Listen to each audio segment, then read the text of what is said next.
LG Manoj Sinha ने जाखली centre रंगेट Budgam में NCC integration camp का दौरा किया। एलजी के साथ DC Budgam Akshay Labroo, GOC corps commander SSP Srinagar और दीगर एहलकार भी थे। एलजी कोर गार्ड ऑफ ऑनर पेश किया गया। एलजी ने एनसीसी कैडेट्स के साथ बातचीत की जो मुल्क के मुख्तलिफ हिस्सों से आए हैं और इस कैंप में हिस्सा ले रहे हैं। इस कैंप का मकसद कैडेट्स को मुल्क की सकाफती तनू का तजुर्बा कराना। एलजी मनोज सिन्हा ने कैडेट्स को योगा डे पर मुबारकबाद दी। उन्होंने कहा कि एनसीसी एक ऐसा प्लेटफॉर्म मुहैया करता है जहां से नौजवान मुस्तफीद होते हैं। एनसीसी कैडेट्स मुल्क की भरपूर सकाफत का तजुर्बा करते हैं। उन्होंने मजीद कहा कि एनसीसी कैडेट्स हमेशा हम आहंगी के लिए खड़े रहें। एलजी ने कहा कि नौजवान मुल्क की तरक्की में अहम किरदार अदा करते हैं और वो कुछ अच्छी और जदीद तकनीकें तजवीज़ कर सकते हैं। उन्होंने कहा कि उन्हें भी जम्मू कश्मीर के नौजवानों से मुख्तलिफ मशवरे मौसूल होते हैं। हाल ही में मुनक़िदा G20 का जिक्र करते हुए मनोज सिन्हा ने कहा कि नौजवानों ने उन्हें लिखा था कि ये तकरीब यहाँ की सयाहत के लिए किस तरह फायदेमंद होगी। राष्ट्र के निर्माण के एकमात्र संकल्प के साथ एनसीसी की 75वीं वर्ष की अमृत यात्रा 75 वर्ष की अमृत यात्रा देश के नौजवानों को कैरेक्टर बिल्डिंग, टीम वर्क तथा समाज के अन्य वर्गों को संकीर्णता से ऊपर उठाकर देश हित के एकमात्र लक्ष्य सबका साथ सबका विकास के लिए प्रेरित किया है। नेतृत्व, कर्तव्य, साहस और सेवा जैसे मूल्यों के साथ हर एक कैडेट पारंपरिक तौर पर पिछले 7 दशकों में सामाजिक और आर्थिक बदलाव का बड़ा माध्यम भी बना हुआ है। मुझे व्यक्तिगत रूप से गर्व की अनुभूति होती है जब मैं देख पाता हूं कि हमारे राष्ट्र की बागडोर ऐसे युवाओं के हाथ में है जो अनुकरणीय साहस, नैतिकता, सामाजिक मूल्यों तथा एकता की भावना से शक्तिशाली भारत की नींव रख रहे हैं। युवा साथियों, एक बात अवश्य याद रखिएगा, स्वर्णिम भविष्य का निर्माण अतीत की मजबूत नींव पर ही संभव होता है। नेशनल कॉन्फ्रेंस की जोनल कमेटी और सूबाई कमेटी की मीटिंग टंगमर्ग के द्रंग में उमर अब्दुल्ला की सदारत में हुई। उमर अब्दुल्ला ने एलजी हुकूमत को तनकीद का निशाना बनाते हुए कहा कि एलजी हुकूमत ऐसे फैसले लेती है जिससे अवाम में नाराजगी पाई जा रही है। उमर अब्दुल्ला ने G20 पर भी तनकीद करते हुए कहा कि इस काम के लिए करोड़ों रुपए जाया किए गए, इसमें एक दिन जरूर कमीशन बिठाया जाएगा। उमर अब्दुल्ला ने बीजेपी पर तंज करते हुए कहा कि जम्मू कश्मीर में G20 पार्लिमानी इंतखाबात और बल्दियाती इंतखाबात के लिए माहौल साजगार है, लेकिन बीजेपी के लिए साजगार नहीं है। उमर अब्दुल्ला ने कहा कि DDCs और पार्टी के दरमियान तालमेल बहुत जरूरी है। उन्होंने पार्लिमानी और अर्बन लोकल बॉडीज के इंतखाबात के लिए तैयार रहने पार्टी कारकुनों पर जोर दिया। दुख इस बात का जरूर होता है कि जो राब्ता गवर्नमेंट और एडमिनिस्ट्रेशन का होना चाहिए लोगों के साथ, वो इस हुकूमत में है। इसलिए वो ऐसे फैसले ले रहे हैं जिनसे लोग और ज्यादा नाराज होते जा रहे हैं। चाहे वो राशन को लेके हो, चाहे वो मीटर को लेके हो, चाहे वो पानी को लेके हो, चाहे वो रोजगार को लेके हो, हर तरह से देखा जाए तो सिवाय शोषा के इस हुकूमत में और कुछ नहीं है। G20 के नाम पे कितने करोड़ जाया किए गए, उस पर कभी ना कभी एक दिन एक कमेटी और कमीशन जरूर बिठाया जाएगा, जरूर। दूध का दूध, पानी का पानी, पता होना चाहिए किसको मिले ठेके, कहां पे हुआ काम। और बड़ी बात यह है कि G20 तक जितना काम हुआ, हम भी कहते रहे कि ये सिर्फ G20 को दिखाने के लिए है। आज आप श्रीनगर जाके देखें, जिस दिन G20 की मीटिंग हुई और हमारे मेहमान यहां से चले गए, उस दिन के बाद जहां तक काम रुका हुआ था वहीं तक है। माहौल बल्दियाती इलेक्शन के लिए भी साजगार है। मुमकिन है कि माहौल पार्लियामेंट इलेक्शन के लिए भी साजगार होगा, लेकिन माहौल बीजेपी के लिए साजगार नहीं है। और क्योंकि माहौल बीजेपी के लिए साजगार नहीं है, यहाँ पे असेंबली इलेक्शन नहीं होंगे, क्योंकि बीजेपी को खुद भी पता है कि आज के दिन में अगर इलेक्शन किए गए तो शायद वो 10 सीट से ज्यादा पूरे जम्मू कश्मीर में नहीं जीतेंगे। हिंदुस्तान में कहते हैं जमहूरियत है, लेकिन जमहूरियत वहां पे आ जाके रुक जाती है जहां से जम्मू कश्मीर का इलाका जो है शुरू हो जाता है। अगर आपने पार्लियामेंट के इलेक्शन कराने ही हैं तो पार्लियामेंट के इलेक्शन के साथ साथ असेंबली के भी कराओ, हमें भी पता चलेगा कौन कितने पानी में है। लेकिन कराने की हिम्मत नहीं है इनकी। और तंजीम के बीच तालमेल बनाए रखना बहुत जरूरी है, क्योंकि हमारे असेंबली इलेक्शन होंगे या नहीं होंगे, आपके इलेक्शन तो हो ही जाएंगे। अर्बन लोकल बॉडीज और पंचायत के इलेक्शन टाइम पे होंगे, पार्लियामेंट का इलेक्शन हो जाएगा। तंजीम को मजबूत करने को, साथियों से बातचीत करने का मौका,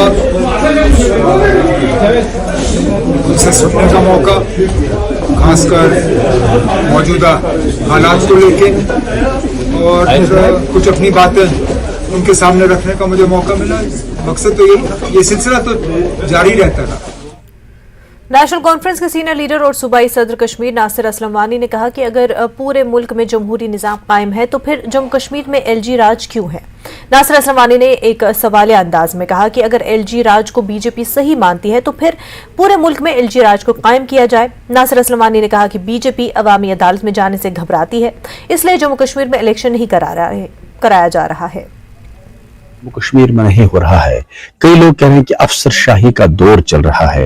नेशनल कॉन्फ्रेंस बतौर सूबाई सदर आपको क्या लग रहा है, इलेक्शन होनी चाहिए? मैंने बार बार ये कहा है, ये नहीं है कि हम इलेक्शन चाहते हैं या हम बड़े वो उतावले हो रहे हैं इलेक्शन के लिए, लेकिन इस रियासत की जो पहले रियासत थी अब यूटी है, इसकी बनावट ऐसी है कि एक एलजी साहब, एक आधा एडवाइजर में हमेशा ही कहता रहा, और कुछ अफसरान, ये सब नहीं चला पास, और पूरे मुल्क में है कोई ये, मतलब मैं हैरान हूं कि यहाँ के इलेक्शन को लेके इतना बहस क्यों चल रहा है।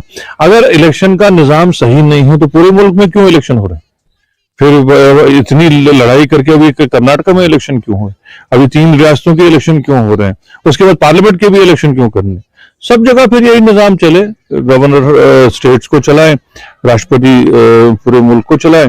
और एक और उनने जो मतलब हम पे एक बड़ा ये डाला नहीं जी, ये 80-90 लोग हैं, हर रियासत में ऐसे ही होता है। ये जितने भी डेवलपमेंटल यहाँ पे आपके जो नमूने दिख रहे हैं, ये सिर्फ 2020 के बाद या 19 के बाद बने। उससे पहले क्या हो रहा था यहाँ पे? कुछ भी नहीं हुआ। आप लोगों की अदालत में जाइए, अगर हमने कोई काम नहीं किया, बाकी रीजनल पार्टीज ने कोई काम नहीं किया, किसी भी अवामी नुमाइंदे ने कोई काम नहीं किया, तो लोग सजा देंगे। पुंछ के मेंढर सब डिवीजन के इलाके भटाडोरिया में 2 अफराद मशकूक नजर आने के बाद सिक्योरिटी फोर्सेस ने बड़े पैमाने पर तलाशी और मुहासरे की कार्रवाई शुरू कर दी। जराये के मुताबिक मकामी लोगों ने आज सुबह सवेरे 2 मुश्तबा अफराद को देखा, जिसकी इतला पर फोर्सेस ने तलाशी कार्रवाई की। वाजराये की भटाडोरिया वही इलाका है जहां 20 अप्रैल को दहशतगर्दों ने एक बड़ी वारदात को अंजाम दिया था, जिसमें फौज के 5 जवान शहीद हो गए थे।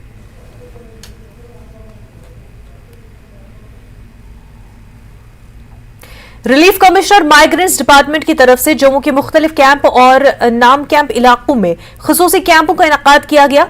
इन कैंपों के दौरान कश्मीरी पंडित अहल वोटरों में नए एपिक वोटर शिनाख्ती कार्ड तकसीम किए जा रहे हैं। एक कैंप में बीजेपी के जनरल सेक्रेटरी अशोक कौल ने अपना वोटर आईडी कार्ड मुट्ठी कैंप में रिलीफ डिपार्टमेंट के एहलकारों से हासिल किया। इस वोटर ईपीआईसी कार्ड में कश्मीर का पता है और इन तमाम पंडित तारकीन वतन को उनके आबाई असेंबली हल्कों में वोट डालने का हक हासिल होगा। न्यूज 18 से बात करते हुए अशोक कौल ने कहा कि कश्मीरी पंडितों के हर फर्द को वोटर लिस्ट में इंदराज कराना चाहिए और ये ईपीआईसी कार्ड हासिल करना चाहिए। इस बार सारी अच्छी व्यवस्था हो गई है और कश्मीरी पंडितों को काफ़ी बड़ी संख्या में, मुझे लगता है करीब 1.5 लाख के करीब वोट बने हैं, और जो कुछ वोट रह गए होंगे वो भी जैसे हमारी रिलीफ कमिश्नर साहब व्यवस्था कर रहे हैं उसके आधार पर मुझे लगता है कि 2 लाख के करीब वोट कश्मीरी पंडितों के और उनके एपिक कार्ड के साथ ये बनेंगे। ये बहुत बड़ी बात है, इसके लिए इनका बहुत बहुत धन्यवाद। मुझे ऐसा लगता है कि हमको अपने कश्मीर के साथ जुड़ा रहना चाहिए और ये बहुत अच्छा हमारा एक जो हमारा वोट है ये हमारा कश्मीर में ही रहना चाहिए और वहीं से हम अपने वोट को करें और उससे हमारी पॉलिटिकल ताकत भी बढ़ेगी और हमारी पॉलिटिकल पहचान भी बढ़ेगी और हमको भी पॉलिटिकली लोग रिकॉग्नाइज करेंगे। हमारी भी एक, जिसको हम कह सकते हैं, एक ताकत, एक वजन जो है ये कश्मीरी पंडित का भी बनेगा। हमने नोटिस में भी ये लिखा हुआ कि जो सितंबर 2022 जो स्पेशल असेंबली रिवीजन हुआ था, उन्होंने जो उस टाइम फॉर्म भरे थे उनके कार्ड जनरेट हो चुके थे, वही कार्ड हम लेके आए, उनको डिस्ट्रीब्यूट कर रहे हैं। जिन्होंने अप्रैल में भरा था 23 में ये असेंबली रिवीजन में अपने फॉर्म्स भरे थे, उनके कार्ड्स भी 1 महीने के अंदर अंदर वो जनरेट हो रहे हैं। उनका भी वैसे ही बाकायदा कैंप लगेगा और वो भी अपने जो नियरेस्ट कैंप में जाके वो अपने कार्ड हासिल कर सकते हैं। जितने भी स्पेशल असेंबली रिवीजन कैंपेन्स होते हैं वो सीईओ ऑफिस की हिदायत पे होते हैं और मुझे लगता है कि आने वाले जो समय में भी 2-3 महीने के बाद में दोबारा एक कैंपेन होगा, तो उसके बाद भी अगर जो रह गए हैं तो मैं उनसे गुजारिश करूंगा कि हमारा ऑफिस, हमारे AEO साहब जो है वो आपको फैसिलिटेट करेंगे और उस टाइम जो अपने कैंप का, उस मुहिम का, उस कैंपेन का फायदा उठाएं। वादी कश्मीर इन दिनों शदीद गर्मी की लपेट में है। कल श्रीनगर से ज्यादा दर्जे हरारत 33 डिग्री सेल्सियस हो गया था। गर्मी की इस लहर से मकामी लोगों के साथ साथ सयाहों को भी मुश्किलात का सामना है और दिन के वक्त सड़कें और बाजार वीरान नजर आ रहे हैं। पारा चढ़ते ही लोग आइसक्रीम की दुकानों का रुख करते दिखाई दे रहे हैं। कुछ लोगों को डल झील में नहाते देखा गया। तपिश से बचने के लिए लोग खुद को ठंडा रखने के तरीके ढूंढ रहे हैं। उधर महकमा मौसमियात ने 23 जून से हीट वेव से कुछ राहत मिल जाने की पेशगोई की है।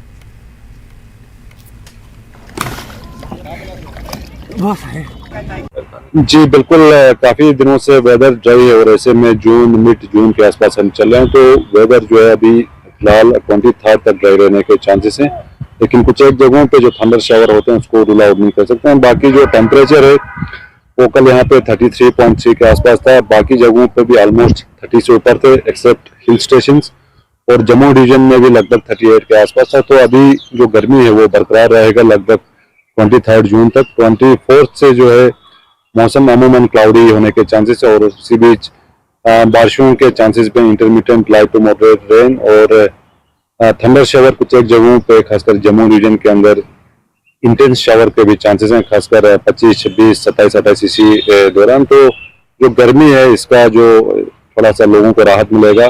डल में भी मतलब बहुत चहल पहल होती थी, बहुत सारे लोग होते थे यहाँ पे, मतलब अभी तो यहाँ पे कम ही लग रहे हैं, बहुत कम लग रहे हैं, मतलब भीड़ चलना नहीं होता था यहाँ से।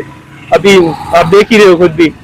और आपसे जानना चाहेंगे कल सीजन का हॉटेस्ट डे रिकॉर्ड किया गया 33.3 डिग्री था, थोड़ा उसके हवाले से बताइए कितनी गर्मी थी, कल से कितनी गर्मी लगातार चल रही है? जी सब, वैसे गर्मी तो बहुत ही, हॉटेस्ट डे तो था सकल, गर्मी भी थी बहुत ज्यादा, जैसे कि आप देख ही रहे हो किसी पसीना हो रहा है। मतलब ऐसे तो मतलब बिना फैन के बंदा रह नहीं सकता। अभी कश्मीर में फैन तो यूज करते नहीं थे पहले, आज भी मतलब फैन पहले यूज नहीं होता, अचानक से मतलब फैन AC वगैरह चालू कर दिए लोगों ने, तो गर्मी तो बढ़ गई है बहुत ज्यादा। मैं यही कहना चाहती हूँ, जो इतनी पॉपुलेशन बढ़ रही है, इतना ग्लोबलाइजेशन हो रहा है, उसकी वजह से यहाँ का भी टेम्परेचर बहुत हाई है। मैं भी यही सुन के आई थी कि कश्मीर में हमेशा ठंड होती है, स्नोफॉल होती है, बट ऐसा कुछ हुआ नहीं, यहाँ तो नॉर्मल टेम्परेचर ही है। मुझे लगता है इतना ज्यादा टूरिज्म बढ़ने की वजह से यहाँ पे पॉल्यूशन काफी ज्यादा बढ़ रहा है। खासतौर लखनऊ से आप आई हैं, वहाँ पे भी काफी गर्मी रहती है, वहाँ की गर्मी और यहाँ की गर्मी में क्या फर्क आपको लग रहा है? बहुत ज्यादा फर्क नहीं है। मैं एक्सपेक्टेशंस लेके आई थी कि यहाँ पे ठंड होगी, बट ऐसा यहाँ कुछ भी नहीं हुआ, यहाँ वैसे ही है। जैसे हमारे लखनऊ में थोड़ा सा बारिश वगैरह हो जाती है तो भी ऐसा ही मौसम हो जाता है जैसा यहाँ का है। गर्मी बढ़ी है तो काम भी बढ़िया होता था, पहले खान था तो होना नहीं चलता है, अब थोड़ा वेट चल रहा है, बढ़िया काम होता है। गर्मी थोड़ा ज्यादा है, इस साल ज्यादा ही लग रहा है गर्मी। तो पिछले 1-2 दिन से ज्यादा यहाँ पे गर्मी पड़ रही है? हाँ, 2 दिन से 3 दिन से गर्मी ज्यादा ही है। PDP सदर महबूबा मुफ्ती ने आज कहा कि आने वाले श्री अमरनाथ जी यात्रा कश्मीरियों के लिए अपनी भाईचारे और मेहमान नवाजी की रिवायत को साबित करने का सुनहरा मौका है। महबूबा मुफ्ती ने आज पहलगाम और सोनमर्ग के पार्टी कारकुनों के साथ मीटिंग की और उन्हें हिदायत दी कि वो यात्रा में मुकम्मल तौर पर शिरकत करें और यात्रियों की हर मुमकिन मदद करें। मीडिया से बात करते हुए महबूबा मुफ्ती का कहना था कि एक ऐसे वक्त में जब मुल्क का बाकी हिस्सा फिरकावाराना मुनाफरत की जद में है, ऐसे में कश्मीरी अवाम को भाईचारे का सबूत देना चाहिए। याद रहे कि बीजेपी जम्मू कश्मीर के सदर रविंद्र रैना ने बिजबिहाड़ा अनंतनाग पहुंचकर मुफ्ती मोहम्मद सईद की कब्र पर हाजिरी दी थी और PDP के बानी और साबिक में वजीर आला रह चुके मरहूम मुफ्ती सईद की तारीफ भी की थी। अनंतनाग से, साउथ कश्मीर से कुछ हमने अहम हमारे जो अहदेदार हैं उनको बुलाया है और गांदरबल से बुलाया है, ताकि हमारे अपने जो हमारे वर्कर है, कारकुनान हैं, उनको ये हिदायत दें कि जो आने वाली यात्रा है उसमें वो बढ़ चढ़ के हिस्सा लें। जो यात्री हैं हमारे, वो मेहमान होते हैं हमारे, उनकी देखभाल में, उनके मदद करने में कोई कमी पेशी नहीं रहनी चाहिए। ये हमारी रिवायत है। पहले भी जम्मू कश्मीर बिलखुसूस वादी एक ऐसी जगह रही है जिसने हमेशा भाईचारे का पैगाम दिया है, और आज ये जो यात्रा हमारे लिए सुनहरी मौका है कि हम पूरे मुल्क को एक बार फिर याद दिलाएं कि जम्मू कश्मीर की जो कश्मीरियत है वो किसको कहते हैं। तो इसलिए हम अपने वर्कर, जितने भी हमारे वर्कर, ये उनको मैं बताना चाहती हूँ, उनको अपील करना चाहती हूँ कि इस यात्रा को कामयाब बनाइए और हर तरह से जो है यात्रियों की मदद कर लीजिए, उनका स्वागत कर लीजिए, उनका इस्तेकबाल कर लीजिए। दूसरी बात, ये मेरी सरकार से ये गुजारिश है कि यात्रा को फैसिलिटेट करते वक्त उनको जो सहूलियात फराहम करते वक्त आवाजावी में जो आम लोग हैं, जो कश्मीर के आम लोग हैं, जो असली मेज़बान हैं इस यात्रा के, उनको किसी किस्म की इनकन्वीनियंस नहीं होनी चाहिए। जैसे हमने पहले देखा पिछले साल कई जो है बीमार वो अस्पताल नहीं पहुंच पाए, कई औरतों के जो है उनकी डिलीवरी रास्ते में हो गई और बच्चे कहीं कहीं पर खुदा न खास्ता मर भी गए। तो मेरी सरकार से भी ये गुजारिश है कि इस यात्रा को फैसिलिटेट करते वक्त इसकी आवाजावी में आम लोगों को जो है कोई मुश्किलात पेश नहीं आने चाहिए।